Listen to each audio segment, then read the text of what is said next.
ठीक है, अब स्टार्ट करते हैं। लास्ट सेशन में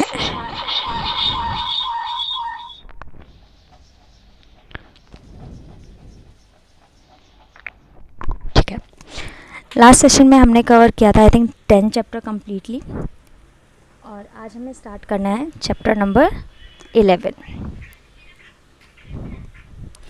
पिछले सेशन से किसी का कोई भी डाउट, कोई क्वेरी?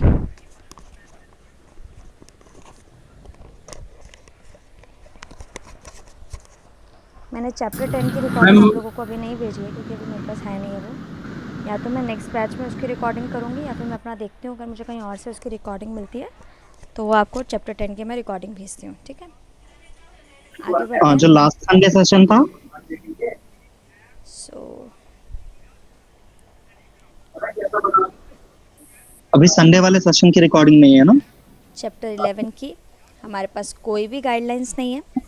चैप्टर 11 जो होते हैं, सीरीज़ K00 से लेके K95 की सीरीज़ है। ये सीरीज़ हम तब फॉलो करते हैं जब किसी पेशेंट को कोई भी कंडीशन डाइजेस्टिव सिस्टम से रिलेटेड होती है, तब हम जो कोड लगाते हैं वो K00 से K95 की सीरीज़ के कोड लगाते हैं। अब आते हैं अपने नेक्स्ट सेक्शन पे, chapter 12 code series L00 to L99। ये सीरीज़ के जो कोड्स हैं ये हमारे तब जाते हैं जब किसी पेशेंट को कोई भी सबक्यूटेनियस टिश्यू या फिर स्किन की डिसीज़ होती है। सनबर्न के जो कोड्स होते हैं वो भी आपके इसी सेक्शन से मिलते हैं। तो कोई भी पेशेंट है जिसे सबक्यूटेनियस टिश्यू या स्किन की कोई भी डिसीज़ है तो आपके जो कोड्स आएंगे वो L सीरीज़ से आएंगे। स्किन लेवल की अगर इंजरी है, ट्रॉमेटिक इंजरी है, तो उसके आपके सेपरेट सीरीज़ है, उसकी आपकी चैप्टर 19 के कोड है। बट अगर स्किन की कोई डिसीज़ है, एक्ने हो गया, प्रोराइटिस हो गया, डर्मेटाइटिस हो गया, अल्सर हो गया, अल्सर क्या होता है, प्रेशर अल्सर्स हो गए, सो उसकी जो सीरीज़ रहेगी वो आपकी L00 से L99 की सीरीज़ से ही कोड आएंगे। इस चैप्टर में जो गाइडलाइंस हैं वो सिर्फ़ और सिर्फ अल्सर की गाइडलाइन है। इस चैप्टर में कोड जो मिलेंगे वो तो आपको सारे स्किन डिसीज़ के मिल सकते हैं, बट जो गाइडलाइंस हैं वो सिर्फ और सिर्फ अल्सर की गाइडलाइंस हमारे पास इस चैप्टर में अवेलेबल है।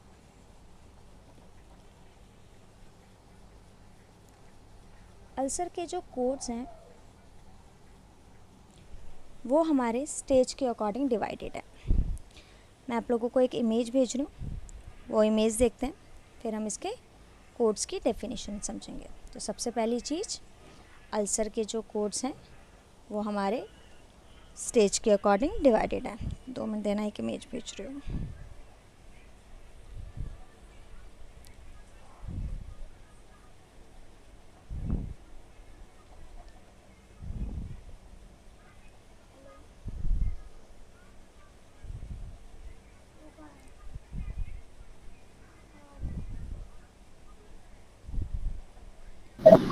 अच्छा, इंटरनल अल्सर जो होते हैं वो भी स्किन डिसीज में ही काउंट होते हैं।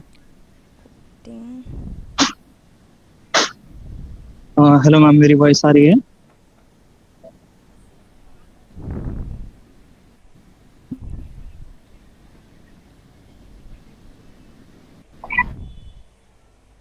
ओहो, मैंने दोनों बार एक ही जगह भेज दी।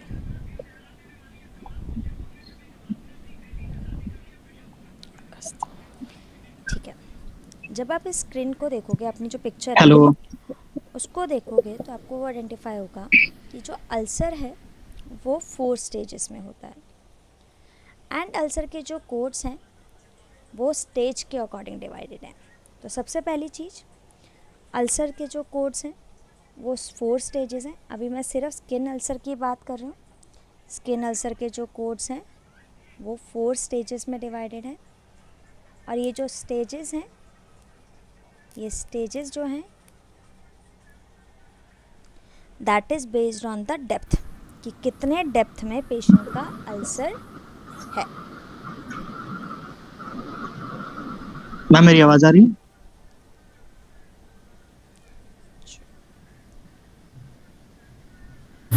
Hello ma'am. हेलो, मेरी आवाज़ आ रही है मैम? किसी को मेरी आवाज़ आ रही है? जी आ रही है आपकी। हाँ आ रही है निशांत। हाँ, ओके।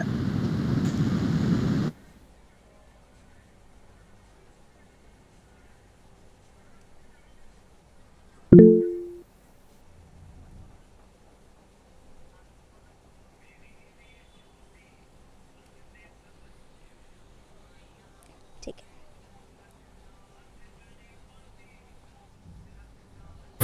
आई गेस मैम को किसी की वॉइस नहीं आ रही है।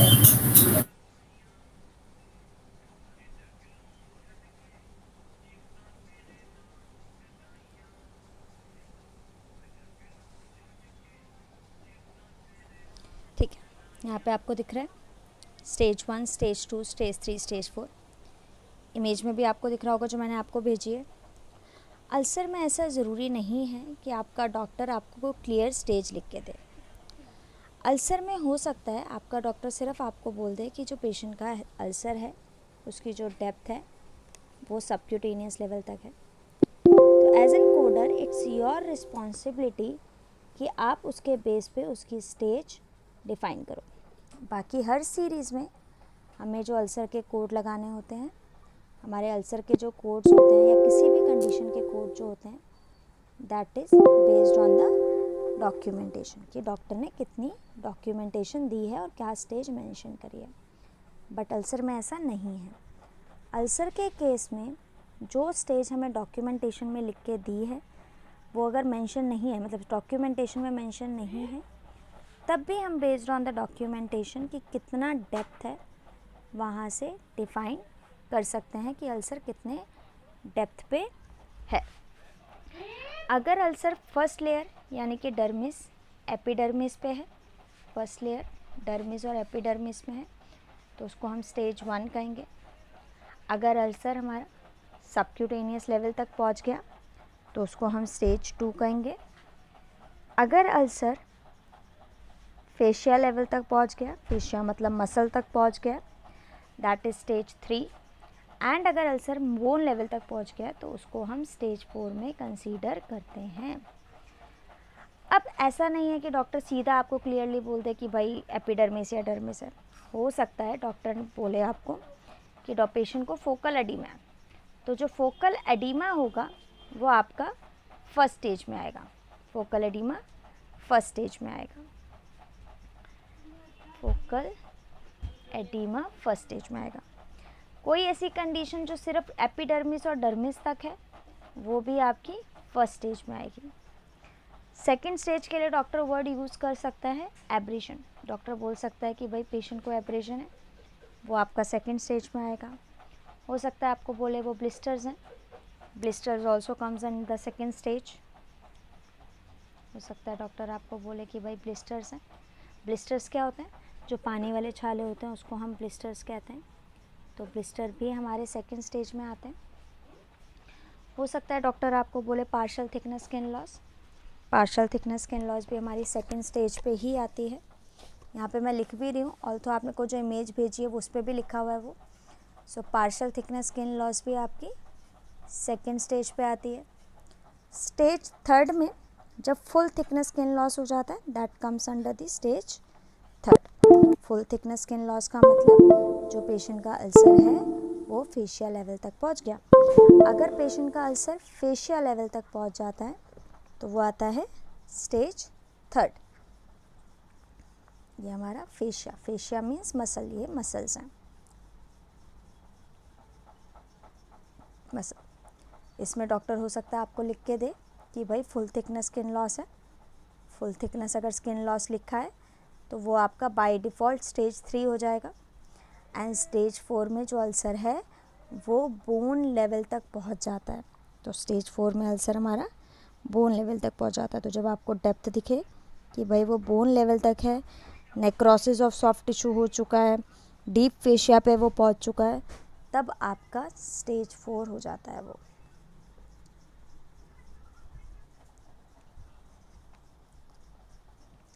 स्टेजेस क्लियर है आपको अल्सर की कि first, second, third, fourth ulcer की 4 स्टेजेस होती हैं। And then stages, these hello ma'am. Stages are based on the depth of the ulcer, कि कितने डेप्थ में अल्सर है।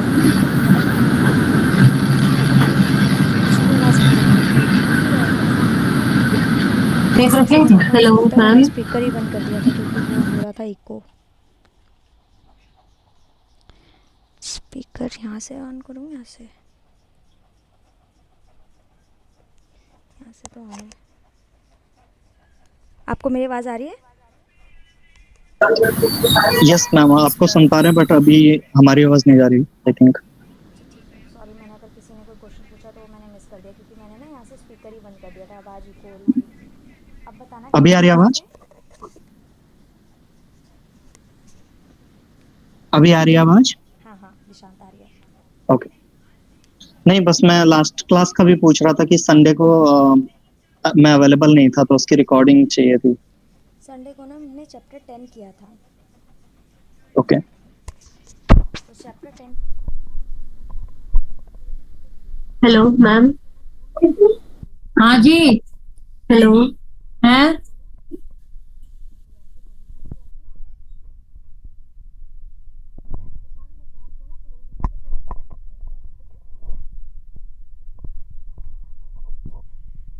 मैम आपकी आवाज नहीं आ रही, आई थिंक कुछ भी नहीं सुनाई दिया कुछ। शान मैं TLDV से ढूंढ के ना फिर आपको रिकॉर्डिंग भेजती हूँ, क्योंकि लास्ट टाइम मैंने TLDV पे करी थी और वो मुझे मिस हो गई है, तो उसे ढूंढना पड़ेगा क्योंकि मुझे सोनम ने भी मांगी और रिया ने भी मांगी है, तो वो ढूंढ के आपको भेजती हूँ, ठीक है? Okay sure. चलो आगे बढ़ती हूँ। ये अल्सर वाले में तो किसी को कोई क्वेश्चन नहीं है? Hello ma'am. हाँ जी आशी। एक बार ये सेकंड स्टेज रिपीट कर दोगे प्लीज? बिल्कुल, देखो सेकेंड स्टेज कौन सी होती है? जब अल्सर डर्मिस एपिडर्मिस लेवल तक पहुंच जाता है, तो sorry epidermis and dermis level close करके सबक्यूटेनियस टिश्यू तक पहुंच जाता है। यहाँ पे अल्सर कहाँ पहुंच गया? सबक्यूटेनियस, यानी कि below the cutaneous, below the dermis और एपिडर्मिस, बिलो द स्किन, जो अपर लेयर ऑफ स्किन है उसके नीचे पहुंच गया, तो इसको हम सेकेंड स्टेज ऑफ अल्सर कहते हैं। सेकेंड स्टेज ऑफ अल्सर में जो कोड्स होंगे वो या वर्ड जो लिखे होंगे वो यही लिखे होंगे कि एब्रेजन है पेशेंट को, ब्लिस्टर है, full thick partial thickness skin loss है, तो ये सब सेकेंड स्टेज में आता है। क्लियर है याशी? Yes ma'am. ठीक है। मैम फोर्थ स्टेज में बोन तक पहुंच जाएगा। हाँ, फोर्थ स्टेज में अल्सर बोन तक पहुंच जाएगा। तो जब भी आपको डॉक्यूमेंटेशन मिले necrosis till the level of bone या नेक्रोसिस ऑफ कंप्लीट स्किन, तब आपका जो लेवल होगा, स्टेज होगी, वो 4 होगी। ठीक है, क्लियर? एक बार अल्सर की इमेज, हाँ दिशांत पूछो। कोई कुछ पूछ रहा था ना, बोलो क्या पूछ रहे हो? नहीं मैम, मेरा कोई क्वेश्चन नहीं। अब एक बार अल्सर की इमेज देख लेते हैं। अल्सर क्या होता है? जो वुंड से बन जाते हैं, स्किन वुंड बनते हैं, उसको हम अल्सर बोलते हैं। एक सेकंड रुकना।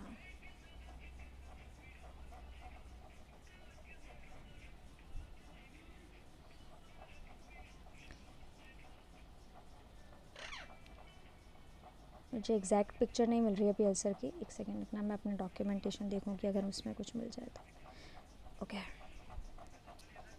आई हैव वन रिपोर्ट हेयर। नहीं, वो रिपोर्ट नहीं है।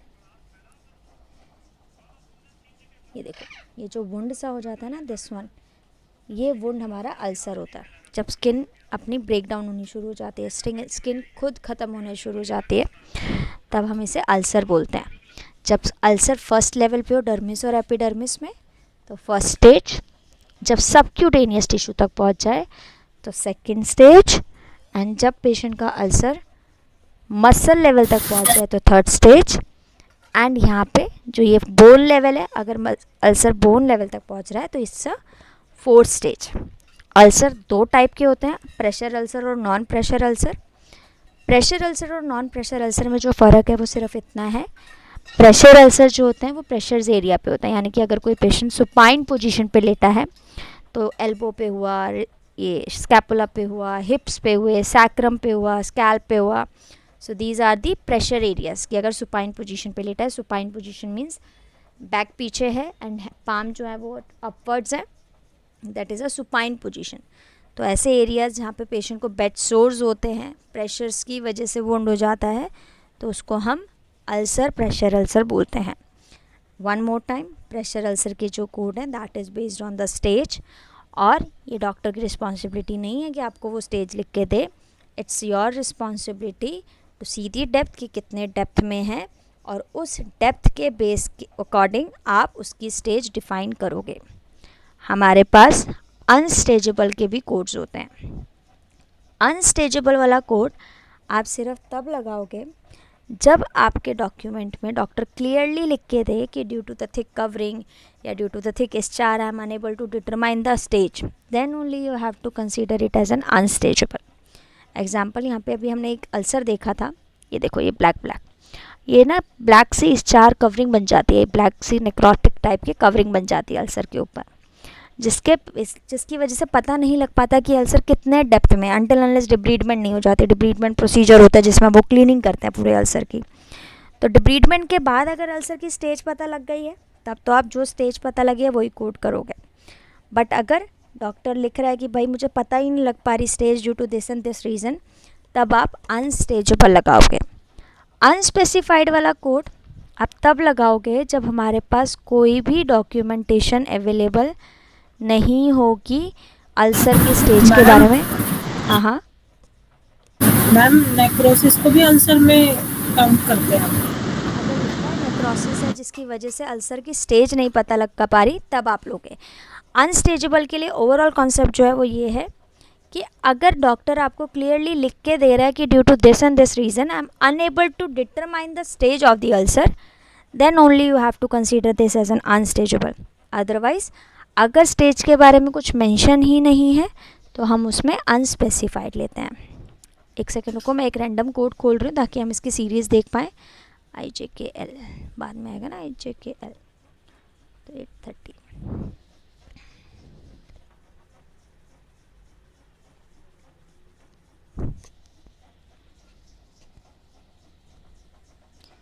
ये जो कोड्स हैं L97 की सीरीज़, ये नॉन प्रेशर अल्सर की, इसको हम बाद में देखेंगे. अभी हम प्रेशर अल्सर देख रहे हैं तो उसकी जो सीरीज़ है वो L89 की है. इसके जो कोड्स हैं वो बेस्ड ऑन साइट हैं. यहाँ पे देखो, सबसे पहले अनस्टेजेबल है. ये जो अनस्टेजेबल वाला कोड है ये आप तब लोगे जब आपका डॉक्यूमेंट स्टेज क्लियर नहीं कर पा रहा होगा. आपका डॉक्यूमेंट क्लियरली बोलेगा कि भाई मैं unable to determine the stage, मैं इसकी स्टेज पता नहीं कर पा रहा हूँ, अल्सर की डेप्थ पता नहीं कर पा रहा हूँ due to this and this reason, then only you have to consider this as an unstageable. अगर स्टेज के बारे में कुछ मेंशन ही नहीं है तब हम अनस्पेसिफाइड लेंगे, NOS लेंगे. और जब वो क्लियरली लिख के देगा कि भाई मैं डिटरमाइन नहीं कर पा रहा हूँ, तब हम अनस्टेजेबल लेंगे. Clear?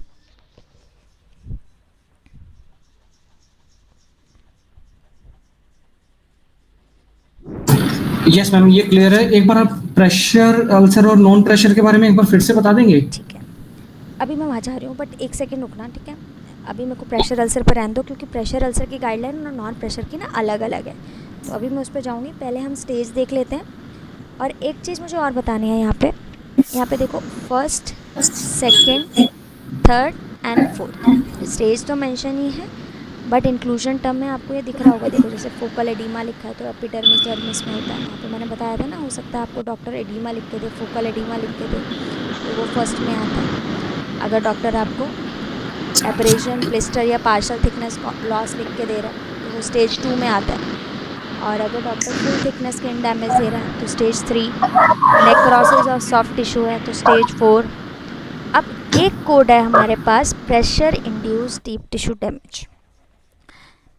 Pressure induce deep tissue damage का मतलब होता है प्रेशर की वजह से, जिस साइड पे प्रेशर पड़ता है उस साइड पे प्रेशर पड़ने की वजह से जब डीप टिश्यू ख़राब हो जाते हैं, डैमेज हो जाते हैं, जब आपके पास ऐसी डॉक्यूमेंटेशन आती है कि प्रेशर की वजह से डीप टिश्यू डैमेज है, तब आप उसमें अल्सर का कोड नहीं लगाओगे, उसमें हमारे पास स्पेसिफिक डीप टिश्यू डैमेज का कोड है। तो प्रेशर अल्सर में हमारे पास जो गाइडलाइंस हैं वो सिर्फ स्टेज की है।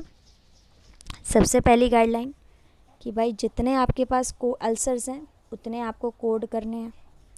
दूसरी गाइडलाइन, जस्ट सपोज एक पेशेंट आया, pressure induce deep tissue damage लेके आया, तो आप उसमें pressure induce deep tissue damage ही कोड करोगे, अल्सर कोड नहीं करोगे। तीसरा पॉइंट जो अभी हमने पढ़ा, difference between unstageable and unspecified.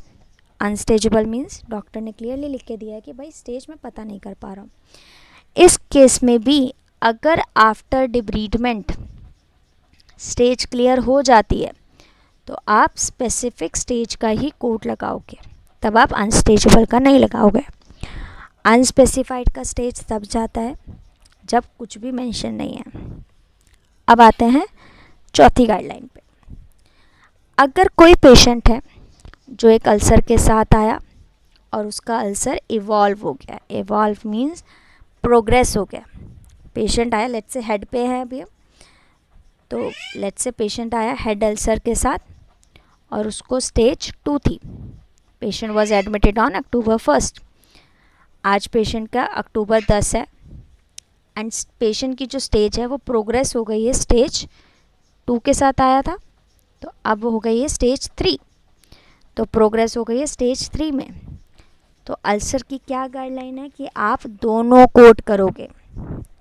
Ulcer में जब भी कंडीशन इवॉल्व होती है हमें code both the ulcer, same site के दोनों अल्सर कोड करोगे, स्टेज 2 भी स्टेज 3 भी।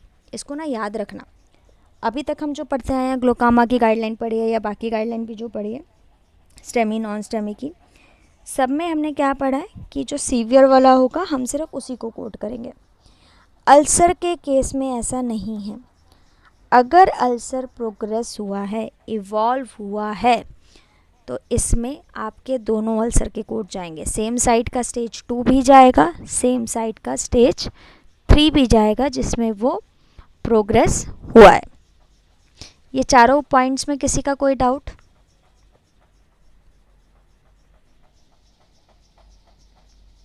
ठीक है मैम ये क्लियर है। एक बार प्रेशर अल्सर के बारे में बता दीजिए थोड़ा सा। सूरज कौन से अल्सर पे? मैम इसमें सीक्वेंस का भी कुछ है कि स्टेज 2 पहले स्टेज 3 बाद में? नहीं, पहले स्टेज 3 फिर स्टेज 2।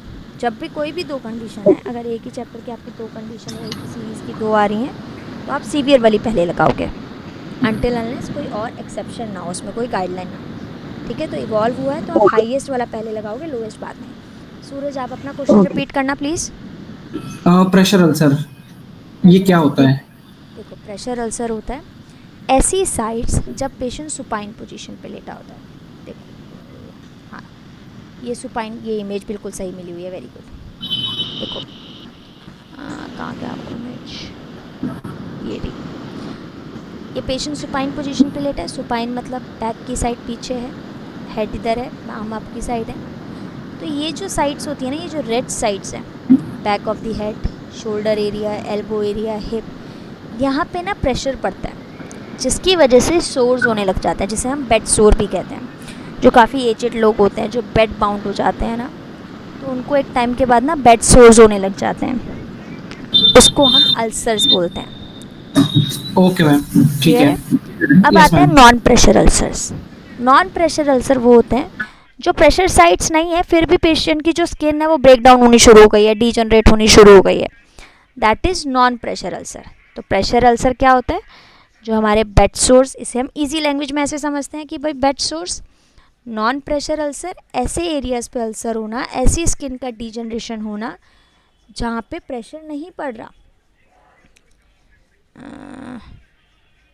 नॉन प्रेशर अल्सर की इमेज हमें दिख जाए, ठीक है। नॉन प्रेशर की मुझे ऐसा इमेज नहीं मिल रही है, बट नाम से ही आपको पता लग रहा होगा। जैसे देखो, ये टॉप पे होना, ये गैंग्रीन यहाँ पे हो रही है ना, देखो अल्सर यहाँ पे हो रहा है पेशेंट को, तो it's a non pressure area.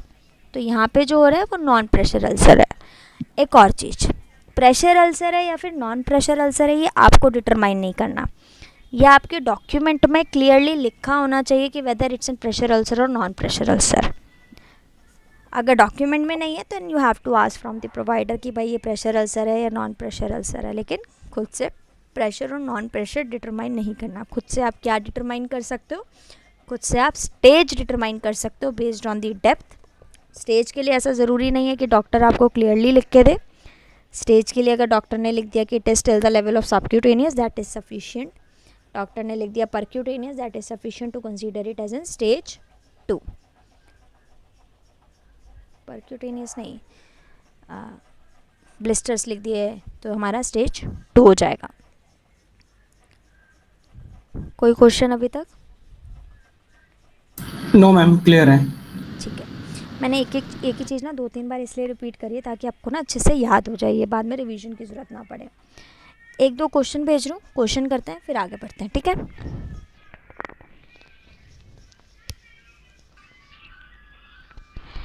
सो हमारा क्वेश्चन है पहला, left heel pressure ulcer with the partial thickness skin loss. हमने अभी पहले थोड़ी देर पहले डिस्कस किया कि ऐसा ज़रूरी नहीं है कि हमारा डॉक्टर स्टेज लिखे, जैसे यहाँ पे इसने लिखा है it's a partial thickness, so it's our responsibility कि पार्शियल थिकनेस को हमें स्टेज 2 में लेना है। मैंने आप लोगों को इमेज भी भेजी है, उसमें भी मेंशन है। सो अब हम अल्सर पे जाएंगे क्योंकि पेशेंट को अल्सर है। कौन से पेज पे अल्सर? 340 दिखता है।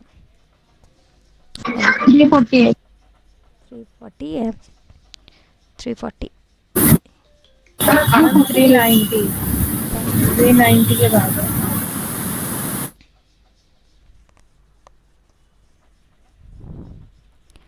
TU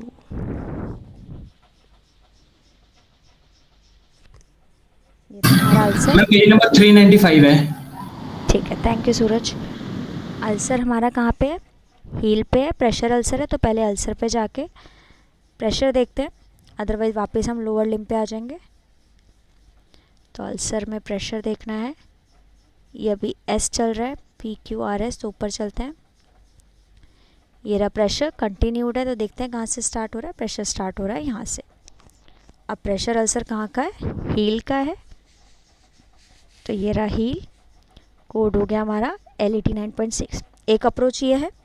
दूसरी अप्रोच क्या है कि हम इसके अंदर स्टेज 2 देखें एंड स्टेज 2 के अंदर हील वाला कोड लें, तब भी हमारा सेम कोड आ रहा है। तो हमने कोड लिया यहाँ पे L89.6। इसको मैं थोड़ा सा ब्रॉड कर देती हूँ।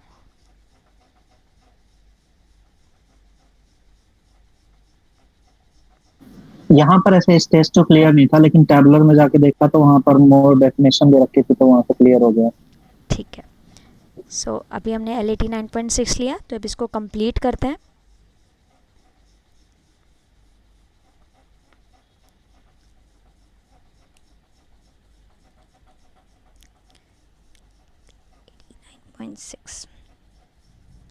ये रहा L89.6। फर्स्ट वन अनस्टेजेबल, ये तो नहीं लेंगे क्योंकि डॉक्टर ने क्लियरली लिखा है it's an partial thickness skin loss. Partial thickness किस में आता है? पार्शियल थिकनेस आता है हमारा स्टेज 2 में। तो हमारा कोड हो जाएगा, सॉरी ये अनस्पेसिफाइड है, हमारा कौन सा था? लेफ़्ट था ना, लेफ़्ट था, तो हमें लेफ़्ट वाला लेना है। सो ये रहा pressure ulcer of left heel, stage 2, code should be L89.622। Clear है? यस मैम, इसका क्लियर है।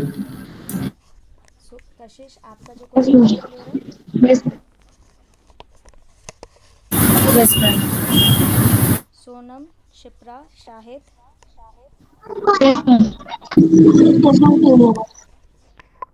ठीक है, आगे बढ़ते हैं नेक्स्ट क्वेश्चन पे।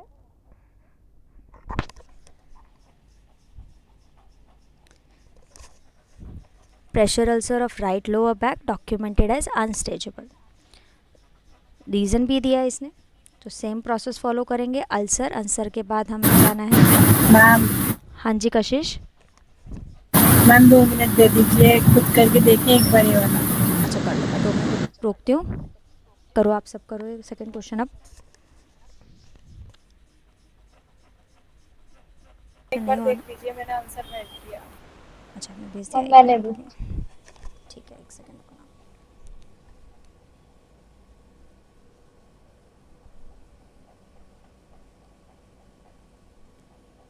गुड, ठीक है डन। सो पेशेंट को प्रेशर अल्सर है राइट लोअर बैक का, और वो अनस्टेजेबल है क्योंकि वहाँ पे थिक कवरिंग है। थिक कवरिंग मतलब ब्लैक कवरिंग है वहाँ पे, ठीक है। So again we will process the same process कि हम पहले अल्सर पे जाएंगे। अल्सर के अंदर प्रेशर अल्सर है। प्रेशर अल्सर कहाँ का है? राइट लोअर बैक का। तो देखते हैं बैक हमें मिल रहे हैं यहाँ पे, ये एल्बो आ गई, इससे ऊपर जाते हैं भाई, ये रहा बैक। तो कोड आ रहा है L89.1। इवन अगर प्रेशर के अंदर आप अनस्टेजेबल देखोगे तब भी आपको इनकम्प्लीट कोड ही मिलेगा, वो आपको टैबुलर से कंप्लीट करना ही पड़ेगा। तो यहाँ पे भी अगर अनस्टेजेबल में बैक देखोगे कोड इज सेम L89.1। तो आप इसको कंप्लीट करते हैं।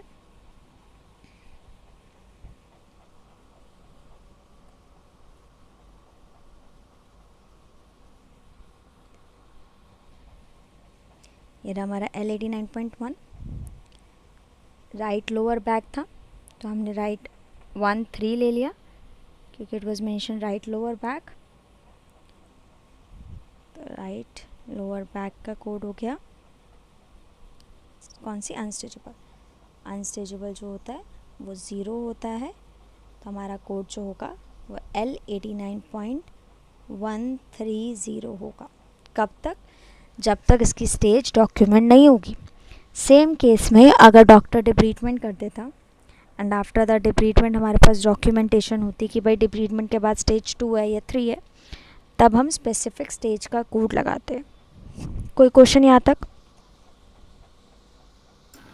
सिर्फ एक क्वेश्चन है मैम, जैसे इसके पीछे due to the presence of thick eschar covering the ulcer लिखा हुआ है, इसके लिए भी कोड होना चाहिए या नहीं? नहीं, वो इसके अंदर ही होगा। अल्सर के ऊपर यूजुअली हमारी स्टार हो जाती है, इंक्लूडेड होती है वो इसके अंदर। ओके मैम, ठीक है, क्लियर है मैम। शायद आपकी समझ आ रहा है क्योंकि आपके दोनों क्वेश्चन नहीं हुए थे, तो इसलिए हम थोड़ा सा कंफ्यूज्ड। नहीं वो क्लियर है बस, पर एक बार मैम स्टेज क्लियर कर दो आप, मतलब स्टेज जो रिपीट कर दो आप एक बार। चलो ठीक है, मैं फिर से। स्टेज 1, स्टेज 2, स्टेज हाँ 3, ये तो क्लियर है कि हम जो है जितनी स्टेज होंगी मतलब अलग अलग कोड करेंगे। जितनी साइट होगी, मैं ना फिर से करती हूँ ठीक है, क्योंकि आपको क्लियर नहीं हुआ था। तो सबसे पहला, जितनी भी साइट का अल्सर है आप सारी साइट को सेपरेट कोड करोगे। अगर एक ही पेशेंट है, उसको एंकल पे भी है, हील पे भी है, एल्बो पे भी है, तो आप तीनों अलग अलग कोड करोगे, ठीक है। सेकंड पॉइंट है कि जो अल्सर के कोड्स होते हैं वो बेस्ड ऑन डेप्थ होते हैं। डेप्थ मतलब कितना डीप तक अल्सर गया है, कितना डीप तक पेशेंट का वुंड है। फर्स्ट स्टेज हम कब लेते हैं? जब अल्सर डर्मिस और एपिडर्मिस तक होता है, तब हम इसको फर्स्ट स्टेज लेते हैं। और ऐसा ज़रूरी नहीं है शायद कि आपका डॉक्टर स्टेज लिख के दे, जैसे आपने देखा था अभी फर्स्ट क्वेश्चन हमने जो किया, यहाँ पे डॉक्टर ने पार्शियल थिकनेस लिख के दिया।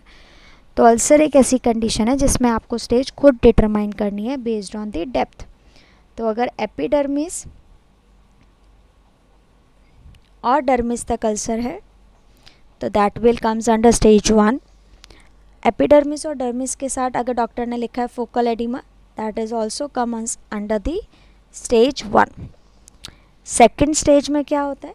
जब अल्सर सबक्यूटेनियस टिश्यू तक पहुंच जाता है। सबक्यूटेनियस टिश्यू मीन्स यहाँ पे आपको दिख रहा है ये सबक्यूटेनियस टिश्यू तक पहुंच गया, अबव द फेशिया। डर्मिस के नीचे सबक्यूटेनियस टिश्यू तक पहुंचता है अल्सर, तब हम उसे सेकेंड स्टेज लेते हैं। सेकेंड स्टेज में हो सकता है डॉक्टर आपको लिख के दे एब्रेजन। अगर डॉक्टर ने एब्रेजन लिख के दिया तो आप खुद उसे सेकेंड स्टेज लोगे। अगर आपके डॉक्टर ने लिख के दिया it's an partial thickness skin loss, तो ये सेकेंड स्टेज है। अगर डॉक्टर ने लिख के दिया blisters, that is also second stage. Third stage में अल्सर फेशिया तक पहुंच जाता है। ये मसल और स्किन को जो जोड़ता है, that is first superficial fascia and नीचे इसके डीप फेशिया होता है। तो जब अल्सर फेशिया तक पहुंच जाता है उसको हम थर्ड स्टेज में कंसीडर करते हैं। इसमें डॉक्टर लिख के दे सकता है full thickness skin ulcer. And 4th stage हमारा बोन लेवल तक का होता है। तो जब बोन लेवल तक अल्सर पहुंचता है उसको हम 4th स्टेज कहते हैं। साथ ही साथ अल्सर के, प्रेशर अल्सर के हर कोड में हमारे पास एक कोड अवेलेबल है अनस्टेजेबल, एक कोड अवेलेबल है अनस्पेसिफाइड स्टेज। अनस्टेजेबल का मतलब होता है जब डॉक्टर क्लियरली लिख के दे कि भाई स्टेज हमें पता नहीं चल पा रही है due to this and this reason. And unspecified तब लेते हैं जब स्टेज के बारे में कुछ मेंशन ना हो, तब अनस्पेसिफाइड। एक हमारे पास हर अल्सर के कोड में एक कोड है। हाँ बोलो, पूछ रहे थे कुछ? नहीं मैम, क्लियर है, यही कह रहा था, क्लियर। यस ठीक है। प्लीज। नेक्स्ट है pressure induce deep tissue damage. हमारे पास हर इस कैटेगरी में pressure induce deep tissue damage का हर अल्सर के कोड में एक कोड अवेलेबल है हर साइट के अकॉर्डिंग। ये हम तब लगाते हैं जब डॉक्टर ने clearly pressure induce deep tissue injury या डीप टिश्यू डैमेज लिखा हो, अल्सर डॉक्यूमेंट ना किया हो, तब हम ये लेते हैं। एक हमने गाइडलाइन पढ़ी थी कि अगर अल्सर इवॉल्व हुआ है तो इसमें एक एक्सेप्शन है कि हम दोनों कोड करेंगे, सिर्फ एक कोड नहीं करेंगे। दोनों अल्सर के कोड चाहेंगे lowest stage and the additional stage जो कि इवॉल्व हुई है।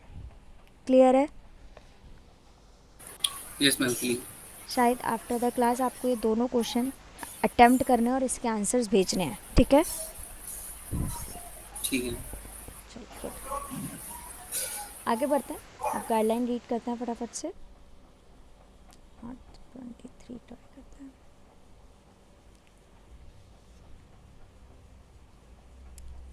ठीक है, अब गाइडलाइन मैं रीड कर रही हूँ, साथ साथ आपको भी पढ़ना है।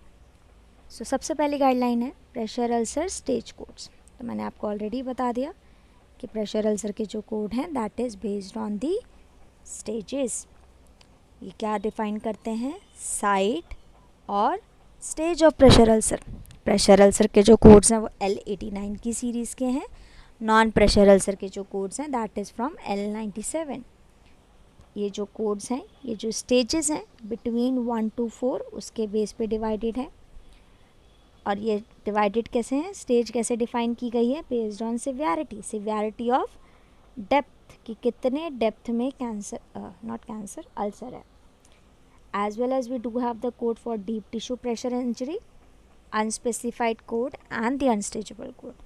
इस सब के हमारे पास कोड अवेलेबल हैं। तो आपको ध्यान रखना है कि कोड जो डिफ़ाइन करना है that is based on site, stage, दोनों के बेस पे आपका कोड डिफ़ाइन होगा।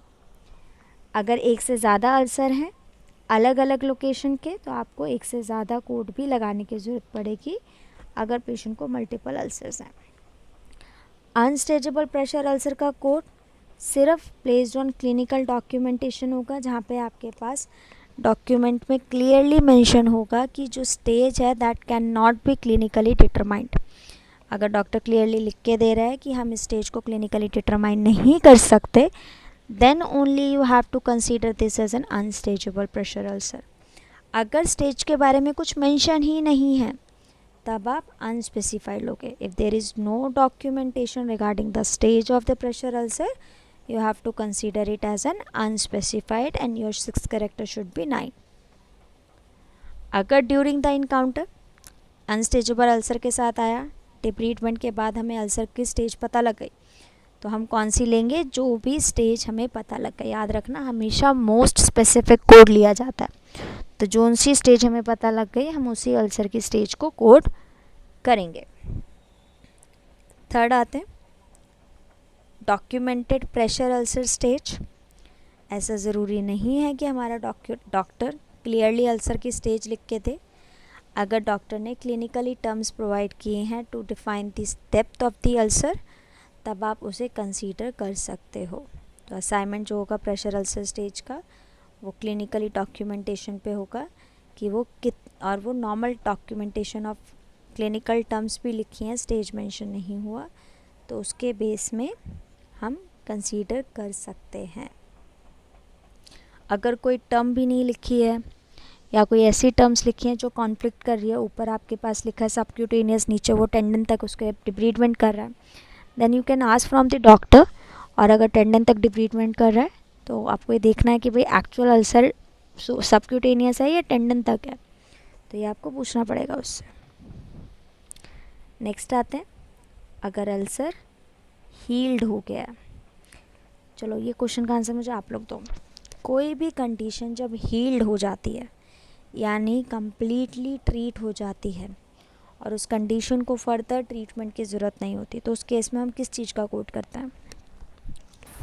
History code ma'am history very का good, very good, history code करते हैं। तो अगर कोई पेशेंट है जिसका प्रेशर अल्सर हील हो चुका है एंड उसको फर्दर ट्रीटमेंट की रिक्वायरमेंट नहीं है, तब आप क्या करोगे? उसका हिस्ट्री कोड करोगे। और हिस्ट्री कोड कभी भी प्राइमरी नहीं जाते, तो आपका प्राइमरी क्या जाएगा? कोई दूसरी कंडीशन है तो आप उसको कोड करोगे, और अगर दूसरी नहीं है तो Z08 और Z09। अभी अल्सर है तो Z09 का कोड प्राइमरी जाएगा। इस टॉपिक पे मैं दोबारा नहीं पढ़ रहे, पहले बहुत बार कर चुके हैं। अब आते हैं pressure ulcer documented as healing. Healing से पहले हम इवॉल्व वाला करते हैं क्योंकि ये हम कर चुके हैं, ठीक है। अगर प्रेशर अल्सर इवॉल्व हो रहा है अनदर स्टेज पे, इवॉल्व का मतलब होता है प्रोग्रेस हो रहा है। अगर प्रेशर अल्सर प्रोग्रेस हो रहा है during the inpatient admission, की पेशेंट एक स्टेज के साथ आया and it has been progress to the another stage और द हायर स्टेज, तो इस केस में क्या होगा? 2 सेपरेट कोड लगाने होंगे, एक जिसके साथ पेशेंट आया, एक जो हायर स्टेज है। जो आपका प्राइमरी कोड होगा वो हायर स्टेज का जाएगा एंड सेकेंडरी जो कोड होगा जिसके साथ पेशेंट एडमिट हुआ, आपका सेकेंडरी कोड वो होगा।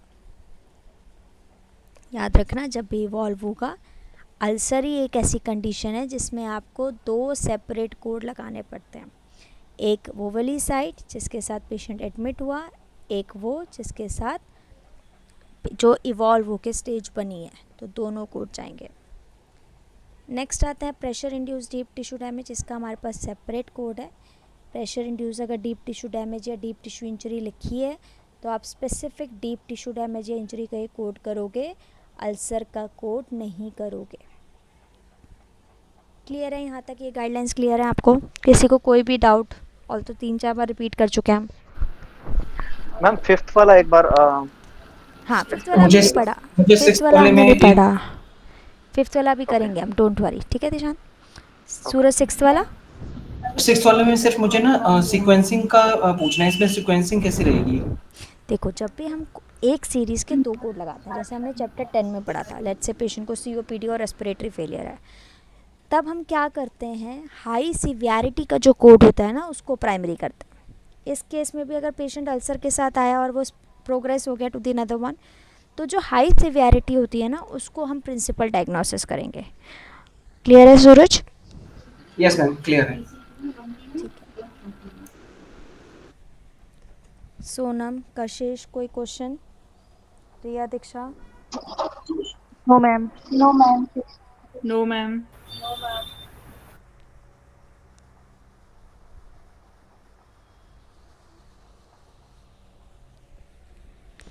ओके, अब आते मैम हैं। आप इसकी रिकॉर्डिंग भेजिएगा, दोबारा से देखने की क्लैरिफिकेशन मत करना, तो याद भी हो जाएगी।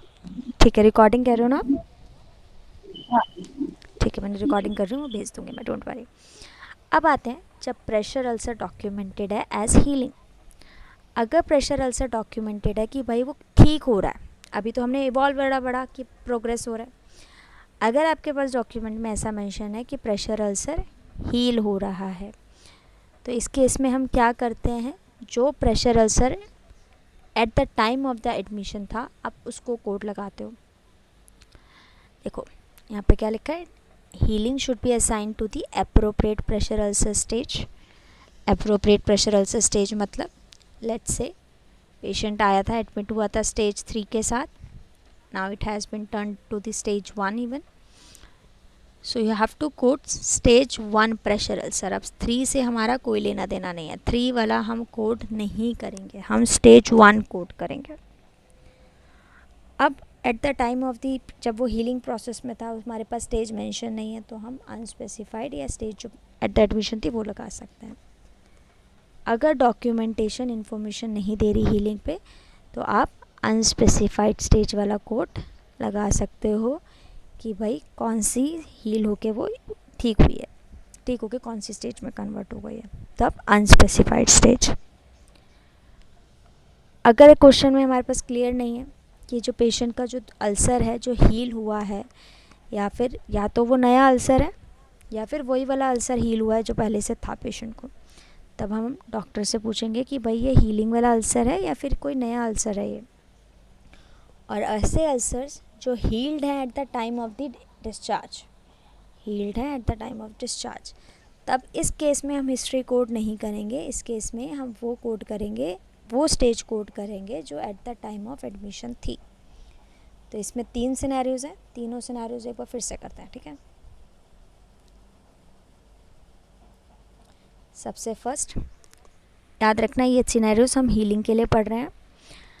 पेशेंट एडमिट हुआ स्टेज 3 के साथ 10-1 को, and on 10-10 it has been turn to the stage 2। तो 10-10 को आप सिर्फ स्टेज 2 का ही कोड करोगे, 1 का कोड नहीं करोगे, क्योंकि ये हील हो रहा है। स्टेज 3 के साथ हुआ था, आया था, 2 पे आ गया, तो ये हील हो रहा है, तो हम इसमें स्टेज 2 कोड करेंगे। अब आते हैं दूसरा स्टेज कि जस्ट सपोज 10-10 को मेंशन ही नहीं है कि कौन सी स्टेज थी। 10-10 को डॉक्टर ने लिख दिया कि इट्स हीलिंग, हीलिंग के बाद मेंशन ही नहीं किया कि भाई हीलिंग होके कौन सी स्टेज पहुंच गई है, 1 पहुंची है, 2 पहुंची है। तब आप इसमें क्या करोगे, अनस्पेसिफाइड स्टेज का कोड लगाओगे।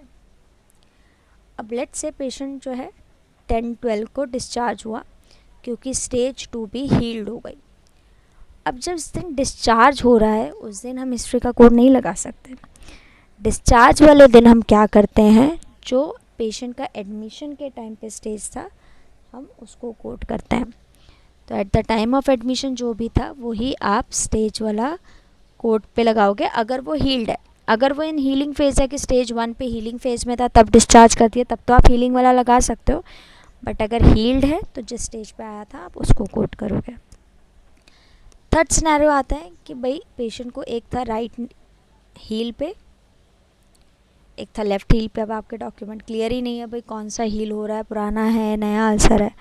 तब आपको क्या करना है, आपको डॉक्टर से पूछना है, प्रोवाइडर से पूछना है कि क्लैरिफिकेशन लेनी है, तभी उसे बिल करना है।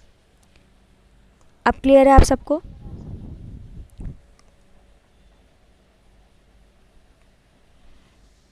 यस मैम, क्लियर है। Yes Nishant? Okay good,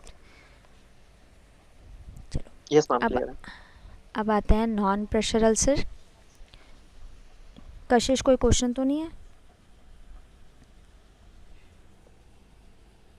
no ma'am. चलो गुड। नेक्स्ट आते हैं नॉन प्रेशर अल्सर पे। नॉन प्रेशर अल्सर के जो कोड्स होते हैं, सेम गाइडलाइन है हमारी। अगर हील्ड है तो आप हिस्ट्री का कोड लगाओगे। हिस्ट्री की कोड प्राइमरी नहीं जाते, प्राइमरी कोड क्या जाएगा आपका Z0809 या फिर कोई अदर कंडीशन। नेक्स्ट आता है non pressure ulcer.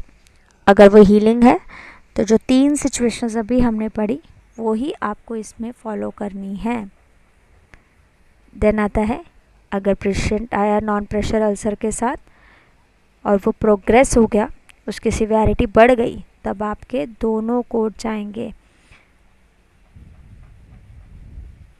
2 separate code from the same series, एक लोएस्ट लेवल एक हाईएस्ट स्टेज, दोनों कोड करोगे, जिसमें हाईएस्ट स्टेज आपकी प्राइमरी कोड होगी। मैं अपने आप को म्यूट कर रही हूँ। एक बार नॉन प्रेशर क्रॉनिक अल्सर्स के फर्स्ट सेकंड थर्ड क्वेश्चन पढ़ो और मुझे बताओ इसमें क्वेश्चन की रिक्वायरमेंट है या फिर आगे पढ़ें। मैम आपने कहा था प्रेशर और नॉन प्रेशर की गाइडलाइंस अलग अलग है, बट ये सेम ही है, राइट? सेम ही है, बिल्कुल सेम है। गाइडलाइन नहीं, Okay. टाइप अलग अलग होते हैं। नॉन प्रेशर अल्सर ऐसे प्रेशर अल्सर होते हैं जो नॉन प्रेशर साइट पे होते हैं, ठीक है। Got it. Pressure ulcer pressure site पे। एक बार ना ये भी देख लो, ये हीलिंग वाला जो हमने पढ़ा ना उसको ये क्लियर करेगा। लेट्स से एक पेशेंट आया प्रेशर अल्सर के साथ और पेशेंट का जो प्रेशर अल्सर है वो वर्स हो गया। तो अगर वर्स हुआ तो आपके 2 कोड जाएंगे, प्रेशर जो हमारा स्टेज था अल्सर पे और उसके बाद हाईएस्ट स्टेज, दोनों जाएंगे आपके। अगर सेम स्टेज पे है तो फिर वही सेम स्टेज वाला जाएगा, और अगर हील हो रहा है तो अब जो अल्सर की स्टेज है वो लिखनी है आपको, और अगर मेंशन नहीं है तो वही नॉर्मल अनस्पेसिफाइड कोड करोगे। और अगर at the time of discharge it was healed, तब आप जो भी अल्सर की स्टेज थी at the time of admission उसको कोट करोगे। म्यूट कर रही हूँ, 2 मिनट का टाइम लो, एक एक वर्ड टू वर्ड रीड करो, फिर हम क्वेश्चन एड्रेस करेंगे इसके।